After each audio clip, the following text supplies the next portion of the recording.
Hey everybody! Today's story is from the Grimm's Fairy Tales. Little Red Riding Hood. There was once a grandmother who had made a red cloak for her granddaughter. The girl loved the cloak so much.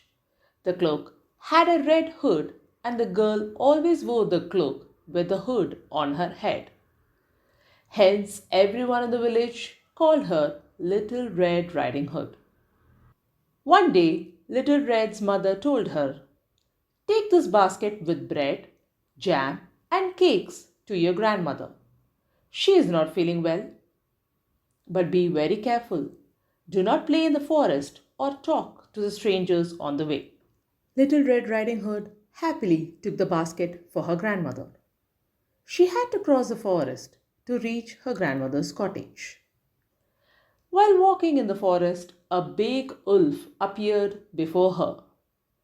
"Where are you going?" asked the wolf. "I am going to my grandmother's cottage. She is unwell," replied Little Red Riding Hood. "I can get a nice big meal if I eat the girl and her grandmother," thought the wolf. "Where is your grandmother's cottage?" asked the wolf. Little Red Riding Hood innocently gave the directions to her grandmother's cottage. "Why don't you pick some nice flowers for your grandmother? She'll feel very happy," said the wolf.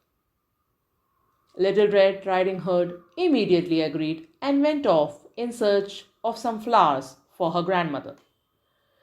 The wolf rushed to the grandmother's cottage and knocked at the door. "Who is it?"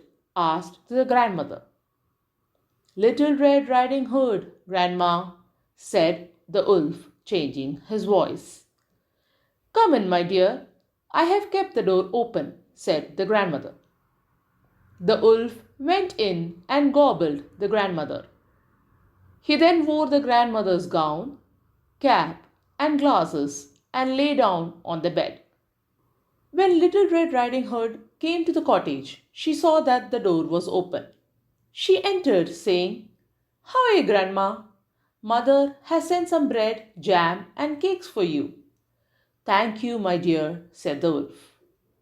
"Your voice sounds different, Grandma," said Little Red Riding Hood. "That's because I have a sore throat," replied the wolf. "You look different. Your ears are larger than usual," said Little Red Riding Hood. "That's to hear you better," replied the wolf. "Your eyes look different. They are big and red," said Little Red Riding Hood. "That's to see you better," replied the wolf. "Your mouth also looks different. You have bigger teeth," said Little Red Riding Hood. "That's to eat you with," said the wolf, and immediately leapt out of the bed. Little Red Riding Hood screamed in fright, but the wolf gobbled her up. A woodcutter was passing by when he heard Little Red Riding Hood's scream. He came into the cottage and saw the wolf with a big belly. He killed the wolf and opened the wolf's stomach. Luckily, both Little Red Riding Hood and her grandmother were alive. Little Red Riding Hood, along with her grandmother, thanked the woodcutter. They sat and enjoyed the goodies that she had brought.